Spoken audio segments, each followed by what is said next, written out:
Durante coletiva do presidente Jair Bolsonaro e ministros, a repórter Délis Ortiz, da Rede Globo, perguntou o que realmente vai acontecer, mencionando que o ministro falou em colapso e repetindo trechos da fala do ministro. O ministro Mandetta explicou a situação atual e como o governo está lidando com as peculiaridades de cada região para fazer previsões e preparar o sistema de saúde justamente para evitar um colapso. Mandetta apontou que a imprensa não pode se preocupar unicamente com a manchete do dia. Lembrando, estamos todos no mesmo barco. Assista. Tudo isso está no nosso cenário.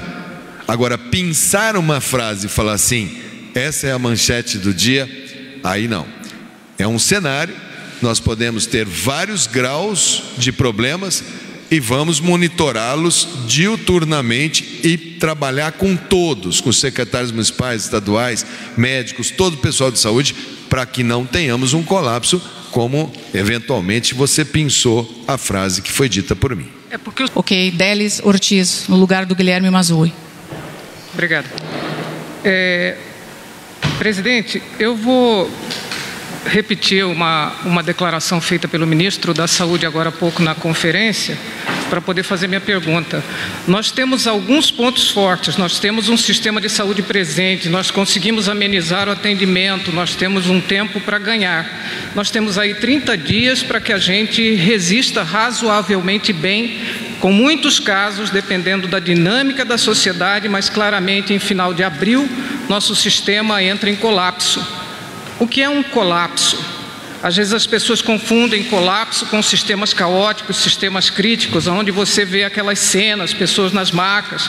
Aí o senhor fala que o colapso, que precisamos ter um plano, ter ordem judicial, etc.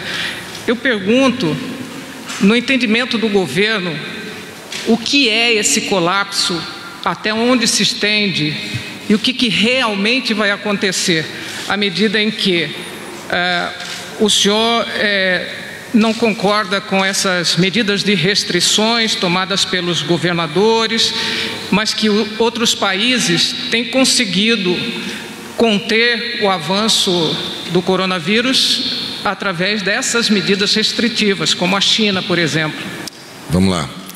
Primeiro eu estava explicando para eles o que é colapso. Tem gente que não sabe, usa a palavra colapso. Teve gente que falou para mim, mas o SUS não é sempre um colapso? Gente que diminui o sistema de saúde. Não é não. O sistema com tumulto, o sistema com emergências superlotadas, eles têm no mundo inteiro e são pontos de problema da dinâmica da sociedade. Nós temos um sistema forte, nós temos um sistema com capilaridade nacional, nós temos 46 mil equipes de saúde da família, que cada uma cobre 3 mil pessoas, só ali nós temos quase 170 milhões de pessoas atendidas. Nós temos muitas forças. Se nós não fizéssemos nada, se nós não aumentássemos a nossa capacidade instalada, se nós ficássemos parados, olhando, nós teríamos um mega problema, porque esse sistema, do jeito que ele vem, sem fazer nada, você colhe um colapso. O nosso sistema ainda aguentaria, mesmo com a capacidade instalada normal, por volta de 30 dias. A Itália, que tem um sistema de primeiro mundo, muito bom, muito organizado, mas pela característica de ter uma população extremamente idosa, o tempo que ela suportou foi muito baixo. Nós temos alguns estados que nos preocupam mais. O Rio Grande do Sul é o nosso estado com a maior faixa etária. Nós temos a região amazônica, que praticamente não temos caso, e que é a nossa população mais jovem. Nós somos um continente, nós não podemos ter uma receita de bolo única para o Brasil. Nós vamos olhar, às vezes você para um pouco uma região, solta um pouco, abre aqui. O que não pode é fazer isso descoordenado, porque colapso ele pode acontecer não só por causa da saúde. Eu vi algumas medidas de governadores fechando estradas, como se o estado vizinho fosse o problema, que de repente paralisou a produção de oxigênio da fábrica que eu tenho, que vai ser o item que eu mais vou ter que garantir para poder prolongar o sistema. Então, nesse sentido, se não fizermos nada, continuarmos a 100 km por hora, toda a nossa sociedade a vapor, todo mundo fazendo as coisas desnecessárias ou não essenciais nesse momento, nós teremos um grande problema. O difícil é, e nós estamos fazendo isso, o que é essencial? Essencial é alimento. Se fechar tudo, como é que as pessoas vão se alimentar? Cloro para pôr na água no Brasil inteiro tem que ser colocado. Como fazer a movimentação dos medicamentos? Como fazer com que o trabalhador numa grande cidade, da unidade de saúde, saia da comunidade e chegue no hospital, se ele depende do transporte público? Fecha o transporte público e não chega ninguém, eu tenho um colapso por falta de trabalhador. Essas decisões de interromper ou fechar são muito fáceis de ser feitas. Elas precisam ser muito precisas, muito pensadas e muito organizadas. Ainda há tempo das pessoas pensarem nas consequências desses atos. No nível federal, nós estamos pensando e tomando com todo cuidado. Se não fizer nada, chega nesse ponto. Se trabalharmos duro, nós estamos ampliando, todas as cidades estão informando, ampliei número de leitos, ampliei número de CTI, ativei um hospital, ativei ala, coisa que a Itália não teve tempo de fazer, ela já pegou isso instalado.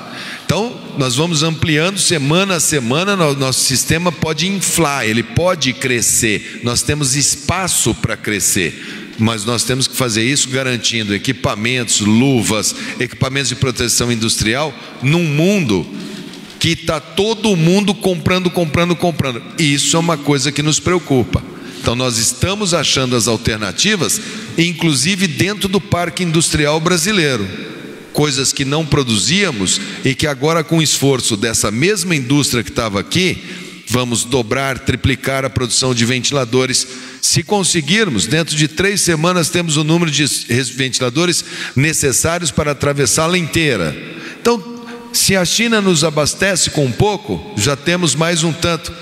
Não é colapso definido que vai ser um colapso. É um quadro que nós temos que saber como enfrentar, aonde enfrentar. Adianta abrir leito de CTI agora em locais que nem tem caso em transmissão? Será que teremos uma epidemia em paralelo em todos os estados?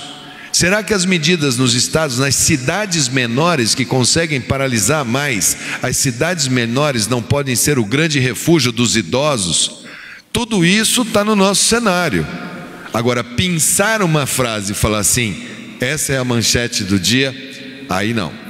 É um cenário, nós podemos ter vários graus de problemas e vamos monitorá-los diuturnamente e trabalhar com todos, com os secretários municipais, estaduais, médicos, todo o pessoal de saúde, para que não tenhamos um colapso, como eventualmente você pensou a frase que foi dita por mim. É porque o senhor chegou a dizer há pouco que todos já estamos na situação de transmissão sustentada.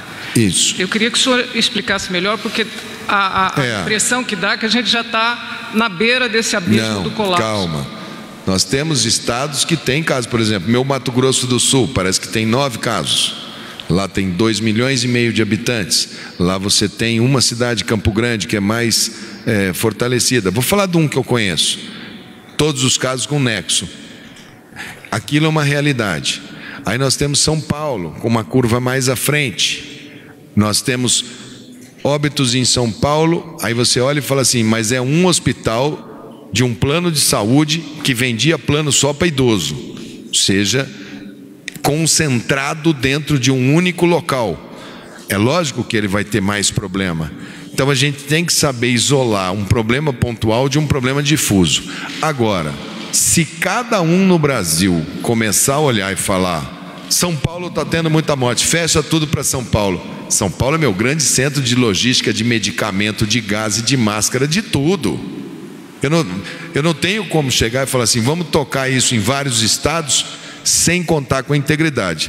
Então eu acho que está na hora dos brasileiros entenderem o seguinte, nós brasileiros estamos todos dentro do mesmo barco. A fronteira interestadual é uma mera convenção que nós fizemos.